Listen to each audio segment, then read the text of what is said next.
So they're there. Speaking of winds, Hannah had mentioned in her report that MnDOT was hoping some of these winds tonight would dry up some of that moisture before the rapid freeze happens. That will happen. You know, when we go from the phases of water, right? You go from liquid to a gas, that's evaporation. When you get areas that are wet and it freezes very quickly, you get something called sublimation, where you don't get the phase change and the ice can actually start to evaporate. That's a possibility with these really strong northwest winds. That would be a good thing. That'd be a good thing. Yeah, because you can't treat the roads with the rain washing everything away. So, all right. Thanks, Ian. Well, as Ian just showed us, the sheer size of this storm impacted a large part of the state. We have crews across the metro tonight. We continue our team coverage with Fox 9's Hannah Flood, who is in Hastings tonight with more. Hannah?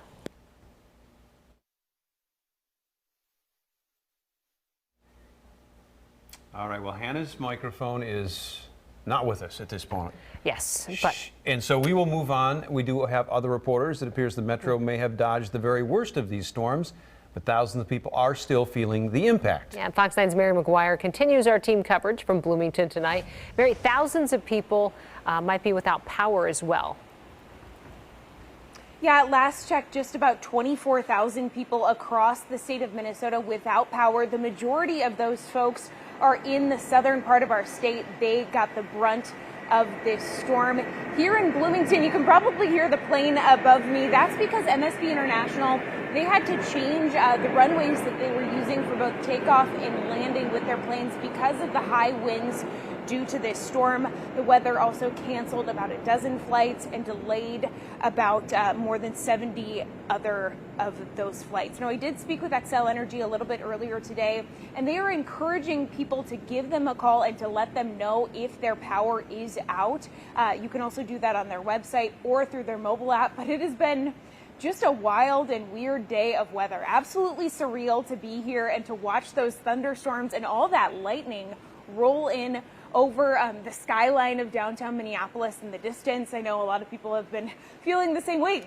Really weren't sure what to wear outside today because it feels like May and it's thunderstorming like August. So just another day in Minnesota weather, I guess. Reporting live in Bloomington, Mary McGuire, Fox 9. All right, Mary, thank you. Yes, very unusual. Yeah, we aren't going to forget this day very soon. We want to go back to Hannah Flood now in Hastings tonight.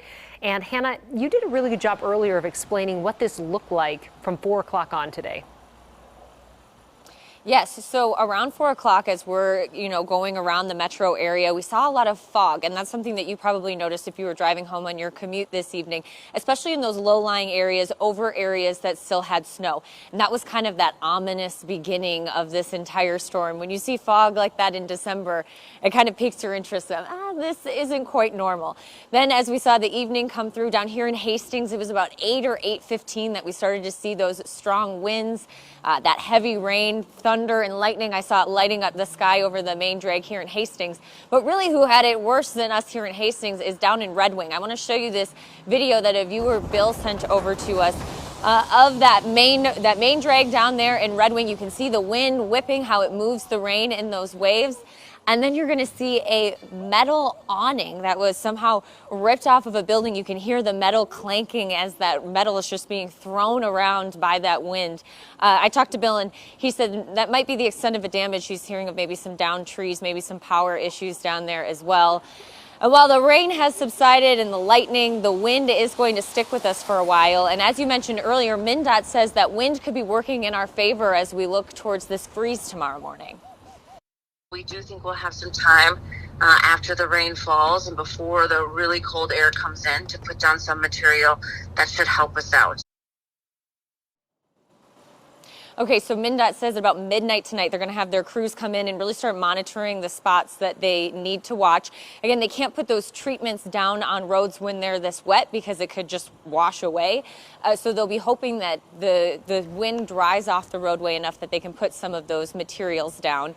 And they also say that the road temperature, the pavement temperature might also work in their favor. While the air gets really cold, it could stay warm enough, especially on major highways, that the water would either evaporate or ice there would not freeze. So they say they're definitely going to be watching things for the morning commute. They wanted me to remind all of you to just be aware tomorrow. While it looks like out here that most of the storm has passed, there could be some issues that you might run into tomorrow. So just be safe and aware. And of course, you can tune in with us on Fox 9 Morning News to get a better look at what those roads are going to look like tomorrow. For now, live in Hastings, Hannah Flood, Fox 9.